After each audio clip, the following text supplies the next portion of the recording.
तो last part में Vegeta demon realm में गया था ज़ूमो से फाइट करने के लिए, उसे मारने के लिए।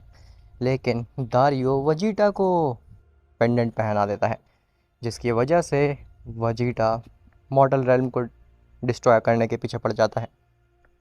वहीं हमें ये भी पता चलता है कि वीस ने मल्टीवर्स को बिट्रे किया था गोकू को अपने पैलेस पे, अपने प्लेनेट पे जगह दे करके। अब उसके आगे, लेकिन उससे पहले तुम वीडियो को लाइक करो, और अगर तुम्हें ऐसी ही स्टोरीज और मूवीज़ देखना पसंद है तो चैनल को भी सब्सक्राइब कर देना, ताकि आगे आने वाली वीडियोस तुम्हें सबसे पहले मिल सकें। खैर, तो वीस के प्लेनेट पे सीधे जेनो, और जेनो के साथ एक बीइंग आता है जो कि कोई आम बीइंग नहीं लग रहा होता। उस बीइंग की बॉडी में ऐसा लगता है कि अलग अलग कलर्स हैं। उस बीइंग का कोई बॉडी शेप या फिर परफेक्ट फिगर नहीं होता। वो थोड़ा अननोन सा फिगर होता है जो कि वीस ने आज से पहले नहीं देखा होता। वीस कहता है, लॉर्ड जेनो, आपका यहाँ कैसे आना हुआ, और ये कौन है आपके साथ में?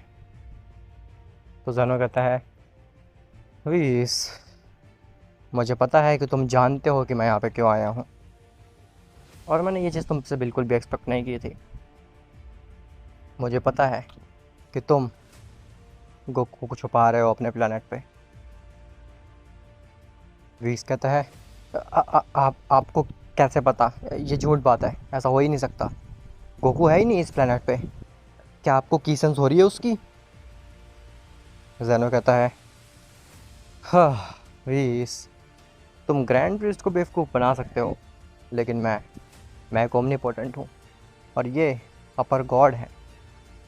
हमसे झूठ बोलना तुम्हारे लिए काफ़ी मुश्किल साबित हो सकती है। बताओ, आखिर गोकू कहाँ पे है? तभी वहाँ पे गोकू आता है और कहता है, अरे, आपको ढूंढने की ज़रूरत नहीं है, मैं खुद ही आ गया हूँ यहाँ पे। जेनो कहता है, ओह, तो तुम मॉर्टल रेल्म को डीमन रेल्म में कन्वर्ट कर रहे हो अपने इस पेंडेंट की मदद से। लेकिन अब मैं बता दूं कि तुम्हारा समय ख़त्म हो चुका है गोकू। हम तुम्हें यहाँ पे मारने के लिए आए हैं। गोकू कहता है, मुझे पता है, मुझे पता है, आप यहाँ पे मेरे साथ खेलने के लिए नहीं बल्कि मुझे मारने के लिए आए हैं, और मैं भी रेडी हूँ। मरने के लिए नहीं, अपने आप को प्रूफ करने के लिए। मैं इस मॉर्टल रेल्म को डीमन रेल्म में तो कन्वर्ट करके ही रहूँगा, फिर कुछ भी क्यों ही ना हो जाए मुझे। अपर गॉड कहता है, क्या यही वो मॉर्टल है? जेनो कहता है, हाँ, यही वो मॉर्टल है गोकू, जिसकी वजह से इतना बड़ा प्रॉब्लम खड़ी हुई, जिसकी वजह से मुझे ज़ूमो को बाहर निकलवाना पड़ा, और ये सब हो रहा है मॉर्टल रेल्म डीमन रेल्म में कन्वर्ट हो रहा है। अपर गॉड्स कहते हैं, ये मॉर्टल तो कुछ ज़्यादा ही कॉन्फिडेंट लग रहा है। इसे लग रहा है कि ये अपने दोस्तों से फाइट कर रहा है, लेकिन शायद से ये जानता नहीं है मैं कौन हूँ। मैं इसे पूरी एग्जिस्टेंस से ही इरेज कर सकता हूँ। इसका एक सेल, एक एटम तक एग्जिस्ट नहीं कर पाएगा इस एग्जिस्टेंस में। और फिर भी ये ऐसे बात कर रहा है मेरे सामने जैसे मैं इसका कोई दोस्त हूँ। समझते क्या हो तुम अपने आप को मॉर्टल? गोकू कहता है, मैं अपने आप को कुछ भी समझता हूँ, लेकिन मैं ये जानता हूँ कि तुम, अपर गॉड, अपने आप को ज़्यादा ही महान समझते हो, जबकि तुम्हारे बस की कुछ है नहीं। तुम मुझ जैसे एक मॉर्टल तक को ख़त्म नहीं कर सकते, चाहे तो कोशिश कर लो। अपर गॉड कहता है, तुम्हें ख़त्म करने की कोई भी ज़रूरत नहीं है। तुम काफ़ी काम के मॉडल हो। तुम्हारा इस्तेमाल करके हम ज़ूमो को भी हरा सकते हैं, और तुम इतने वर्दी हो कि तुम्हें एक ओमनीपोटेंट बनाया जा सकता है। ऐसा बोल करके अपर गॉड गोकू के सामने आता है और उसके पेंडेंट को पकड़ लेता है। गोकू अपर गॉड के ऊपर वार करने की कोशिश करता है, अपने पेंडेंट को बचाने की कोशिश करता है, लेकिन गोकू का कोई भी अटैक उस अपर गॉड के ऊपर नहीं लग रहा होता। गोकू के सारे अटैक उसके थ्रू निकल जा रहे होते हैं, लेकिन अपर गॉड काफ़ी आसानी से गोकू के पेंडेंट को पकड़ चुका होता है। जैसे ही अपर गॉड उस पेंडेंट को खींचने वाला होता है, तभी वहाँ पे वजीटा आता है, और वजीटा गोकू को धक्का दे देता है, जिसकी वजह से वो पेंडेंट अपर गॉड के हाथ से छूट जाता है। जेनो, अपर गॉड, इवन वीस, ये तीनों ही ये चीज़ देख करके शॉक्ड रह जाते हैं कि ये क्या हुआ। ये कौन आया अभी? तभी उन तीनों की नज़र जाती है वजीटा के ऊपर। तो वजीटा के पास में भी सेम पेंडेंट होता है जो कि गोकू के पास में था। जेनो कहता है, नामुमकिन, तुम्हारे पास में भी पेंडेंट है वजीटा? वजीटा कहता है, हाँ, हम दोनों के पास में पेंडेंट है और हम दोनों ही मिल करके इस मॉर्टल रेल्म को डीमन रेल्म बनाएंगे। हमें कोई भी नहीं रोक सकता, ना तुम जेनो और ना ही तुम्हारा ये अपर गॉड। हमें कोई भी नहीं रोक सकता। अपर गॉड कहता है, हाँ, वाकई में तुम्हें लगता है कि तुम दोनों मिल करके अपर गॉड को रोक सकते हो? जैसा कि मैंने कहा कि मैं तुम्हें एग्जिस्टेंस से ही इरेज कर सकता हूँ, और ठीक मैं यही करूँगा। मुझे केवल एक ही मॉडल की ज़रूरत है तुम दोनों में से, जिसको कि मैं इस मॉर्टल रेल्म को सौंप सकूँ, डीमन रेल्म को सौंप सकूँ। तुम में से किसी एक को मरना होगा। ऐसा बोल करके अपर गॉड गोकू और वजीटा के नज़दीक जाने लगता है कि तभी वजीटा गोकू को एक पोटारा ईयरिंग पकड़ाता है और दोनों ही उस पोटारा ईयरिंग को पहन करके विजिटो में फ्यूज़ कर जाते हैं। जैसे ही गोकू और वजीटा विजिटो में फ्यूज़ करते हैं तो उसके शॉक वेव से अपर गॉड थोड़ा सा पीछे होता है और अपने आप को संभालने की कोशिश करता है। वो विजिटो की एनर्जी, उसका शॉक वेव इतना ज़्यादा था कि अपर गॉड तक सही से नहीं संभाल पाया। खैर, जैसे ही गोकू और वजीटा विजिटो में फ्यूज़ करते हैं, उनकी एनर्जी इतनी एक्सट्रीम होती है कि जेनो भी एक बार को दंग रह जाता है। जेनो कहता है, ये क्या, तुम्हारे पास में ये पोटारा ईयरिंग कहाँ से आई? तुम फ्यूज़ कैसे कर पाए? विजिटो सेंस कर पा रहा था कि वो एक अलग ही पावर पोजेस किए हुए है। विजिटो कहता है, आह, इस फ्यूजन की पावर तो पहले से कई गुना ज़्यादा बढ़ चुकी है। हाँ, मुझे लगता है कि मैं सब कुछ तहस नहस कर सकता हूँ। ऐसा बोल करके विजिटो रेज करता है। जैसे विजिटो रेज कर रहा होता है, वैसे वैसे ही स्पेस में क्रैक्स आने लगते हैं। वो क्रैक से स्पेस फटने लगता है। जेनो कहता है, ये क्या हो रहा है? ये विजिटो के रेज करने की वजह से ये यूनिवर्स में क्या हो रहा है? तो अपर गॉड कहता है, इस फ्यूजन की पावर इतनी ज़्यादा है कि ये रियलिटी को ही मैनिपुलेट कर रहा है, रियलिटी को बेंड कर रहा है। ये अपनी ट्रांसफॉर्मेशन की वजह से इस डायमेंशन को एक हायर डायमेंशन में कन्वर्ट कर रहा है। इसकी पावर इतनी ज़्यादा है कि इसकी पावर इस 3D डायमेंशन में समा ही नहीं सकती है। ये हायर डायमेंशन में ले जा रहा है इस डायमेंशन को। ये इस डायमेंशन को चीर रहा है। मानना पड़ेगा, तुम गलत नहीं थे जेनो, तुम एकदम सही थे। इन मॉर्टल्स को रोकने के लिए तो अगर ज़ूमो की भी ज़रूरत पड़े तो वो भी कम है। ये फ्यूजन तो कुछ ज़्यादा ही स्ट्रॉन्ग है। अब मुझे लगता है कि मुझे अपनी फ़िज़िकल फॉर्म में आना पड़ेगा अगर इसे रोकना है तो। तभी अपर गॉड की बॉडी भी चमकने लगती है और वो ट्रांसफॉर्म हो जाता है एक ह्यूमन शेप बॉडी में, और वो विजिटो के नज़दीक आने लगता है। तभी विजिटो भी रेज करके ट्रांसफॉर्म हो जाता है एक नई फॉर्म में। जैसे ही विजिटो उस फॉर्म में ट्रांसफॉर्म होता है, वो बीरस का प्लैनेट और उसके आसपास का स्पेस, उधर की रियलिटी ही ब्रेक कर जाती है और वो पूरी ही जगह एक हायर डायमेंशन में पहुंच जाती है। विजिटो काफ़ी ज़्यादा स्ट्रांग महसूस कर रहा होता है और उसे लग रहा होता है कि वो इतना शक्तिशाली है कि वो अपर गॉड को टक्कर दे दे। अब विजिटो कहता है, आह, मिलो मेरी नई फॉर्म से।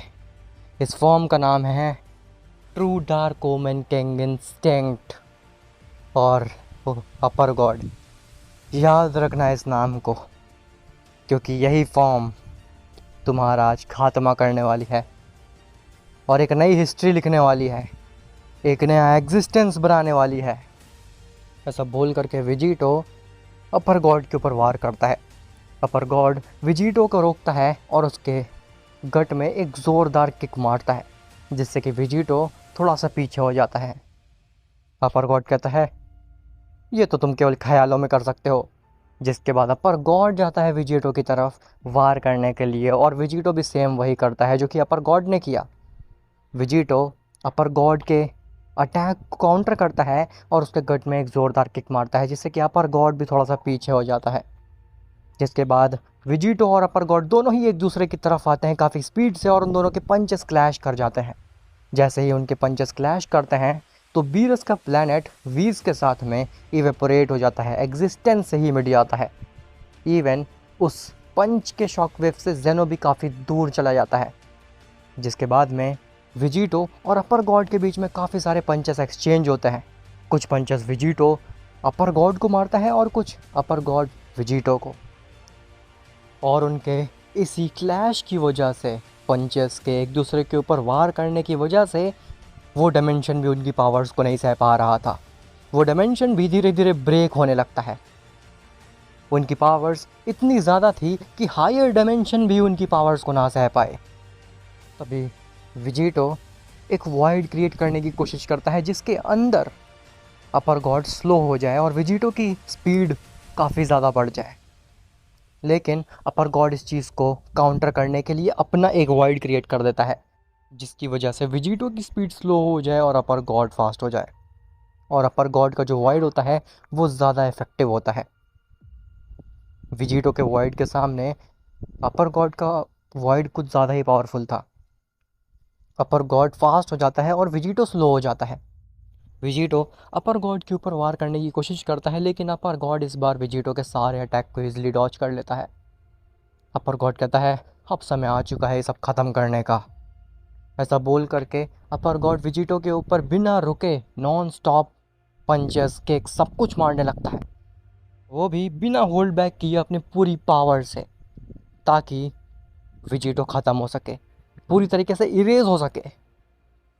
विजिटो चीखता है, रेज करता है, और उसकी शॉकवेव से अपर गॉड थोड़ा सा दूर हो जाता है। विजिटो कहता है बस अब बहुत हो गया, अब मुझे अपनी पेंडेंट की डार्क एनर्जी का भी इस्तेमाल करना होगा तुम्हें हराने के लिए, और मैं वो करूँगा।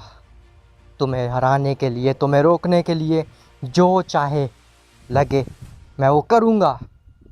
ऐसा बोल करके विजिटो रेज करता है, और इस बार उसके ऑरे में डार्क टिंट होता है। मतलब कि विजिटो अपने पेंडेंट की डार्क एनर्जी का भी इस्तेमाल कर रहा था। लेकिन एक स्ट्रेंज चीज़ ये हो रही थी कि जैसे जैसे विजिटो रेज कर रहा था वो पेंडेंट क्रैक हो रहा था, क्योंकि उस पेंडेंट के अंदर इतनी डार्क एनर्जी नहीं थी कि वो विजिटो को थोड़ी देर के लिए भी फ्यूल कर पाए। हालांकि उस पेंडेंट में इतनी डार्क एनर्जी थी कि हज़ारों सालों तक मॉर्टल रेल्म, डीमन रेल्म में कन्वर्टेड रह सकता था। लेकिन विजिटो इतना पावरफुल था, इतना स्ट्रांग बन चुका था कि विजिटो उतनी एनर्जी को केवल कुछ सेकंड में ही यूज़ कर चुका था। 1000 साल की डीमन रेल्म की एनर्जी केवल कुछ सेकंड में यूज़ कर चुका था विजिटो। तो सोचो उसकी पावर लेवल किस लेवल पे पहुंच गई होगी। खैर, विजिटो नहीं रुकता और वो उस पेंडेंट की हर एक last drop of dark energy तक को अपने अंदर समा लेता है। जिसके बाद वॉइड भी मैटर नहीं करता। विजिटो इतना पावरफुल, इतना स्ट्रांग बन चुका था, इवन इतना फास्ट बन चुका था कि अब वो अपर गॉड से टक्कर की फाइट कर रहा था। अपर गॉड ने वॉइड क्रिएट करके विजिटो को इतना स्लो कर रखा था, लेकिन स्टिल विजिटो अपनी डार्क एनर्जी का इस्तेमाल करके इतना फास्ट हो चुका था कि वो अपर गॉड को टक्कर दे पा रहा था। सोचो कि अगर अपर गॉड का गलती से वो वॉइड हट गया तो फिर विजिटो अपर गॉड का क्या हाल कर देगा। विजिटो इतना ज़्यादा गुस्सा आ चुका था, डार्क एनर्जी ने उसके ऊपर इतनी बुरी तरीके से काबू पा लिया था कि वो आउट ऑफ कंट्रोल होने लगा था। वो अपर गॉड के ऊपर ऐसे वार कर रहा था मानो कि उसके लिए अपर गॉड कुछ है ही नहीं। विजिटो धीरे धीरे अपनी डार्क एनर्जी की पावर को बढ़ाने लगता है, और जैसे जैसे विजिटो अपनी डार्क एनर्जी की पावर को बढ़ा रहा होता है उसका पेंडेंट क्रैक होने लगता है। विजिटो की पावर इतनी ज़्यादा बढ़ जाती है कि वो सिंगल हैंडेडली अपर गॉड को डिफीट करने लगता है। विजिटो अपर गॉड के पैर को और उसके हाथ को पकड़ के ज़ोरों से खींचने लगता है ताकि उसकी फिजिकल बॉडी ब्रेक हो सके, और विजिटो ऐसा करने में कामयाब भी हो जाता है। विजिटो अपर गॉड की बॉडी को पूरी तरीके से खींच करके फाड़ने की कोशिश करता है बीच से। विजिटो कहता है ये बॉडी, ये फिजिकल बॉडी तुम्हारी कुछ भी नहीं कर सकती है। ऐसा बोल करके विजिटो जैसे ही उसकी पूरी फिजिकल बॉडी को बीच से ब्रेक करने वाला होता है, तभी जेनो आता है और जेनो विजिटो के ऊपर एक की ब्लास्ट मारता है, जिसकी वजह से विजिटो के हाथ से अपर गॉड छूट जाता है। विजिटो अपने आप को संभालता है और जेनो की तरफ देखता है। विजिटो कहता है हाँ क्यों नहीं, अब ओमनीपोटेंट भी अपर गॉड की फाइट के बीच में अपनी टांग अड़ाएंगे। तुमसे पहले ही निपट लेता हूँ मैं जेनो, ताकि तुम बार बार मेरे काम में टांग ना अड़ाओ। इसी मौके का फ़ायदा उठा करके अपर गॉड विजिटो को पकड़ लेता है और वो जेनो को आदेश देता है कि विजिटो के चेस्ट पे वार करो, जिससे कि इसका पेंडेंट पूरी तरीके से डिस्ट्रॉय हो जाए। जेनो पीछे हटता है और एक की ब्लास्ट मारता है विजिटो की चेस्ट पे, जिसकी वजह से वो जो क्रैक्ड पेंडेंट होता है विजिटो का, वो पूरी तरीके से डिस्ट्रॉय हो जाता है और विजिटो वहीं पे गिर जाता है। जेनो कहता है हमने कर दिखाया, हमने कर दिया, हमने इसकी डार्क एनर्जी को, ये पेंडेंट को डिस्ट्रॉय कर दिया। अब मॉर्टल रेल्म भी सेफ है और ये मॉर्टल्स भी। लेकिन तभी विजिटो दोबारा से खड़े होने लगता है और ऐसा बिल्कुल भी नहीं लगता है कि विजिटो के अंदर से डार्क एनर्जी जा चुकी है। जेनो कहता है ये क्या, ये तो खड़ा हो रहा है, लेकिन कैसे? इसका पेंडेंट तो डिस्ट्रॉय हो चुका है। अपर गॉड कहता है हाँ, इसका पेंडेंट डिस्ट्रॉय हो चुका है, लेकिन इसने ऑलरेडी पेंडेंट के अंदर की जितनी भी डार्क एनर्जी थी वो अपने अंदर एब्जॉर्ब कर ली है। तो पेंडेंट तो कुछ था ही नहीं, पेंडेंट में तो कुछ था ही नहीं। अब जितनी भी डार्क एनर्जी है वो इस विजिटो के अंदर है। हमें इसे मारना होगा, इसे बिना मारे इसके अंदर की डार्क एनर्जी नहीं निकल सकती है और इस मॉर्टल रेल्म को नहीं बचाया जा सकता है। जेनो विजिटो खड़ा होता है और ज़ोरों से हंसने लगता है। विजिटो कहता है तुम्हें क्या लगा था कि एक पेंडेंट डिस्ट्रॉय करने से तुम मुझे रोक लोगे मॉर्टल रेल्म को डीमन रेल्म में कन्वर्ट करने से? तो ऐसा बिल्कुल भी नहीं है। उस पेंडेंट की पूरी शक्तियाँ तो मेरे अंदर हैं, और वो भी इतनी कि तुम दोनों को एक साथ ख़त्म कर सके।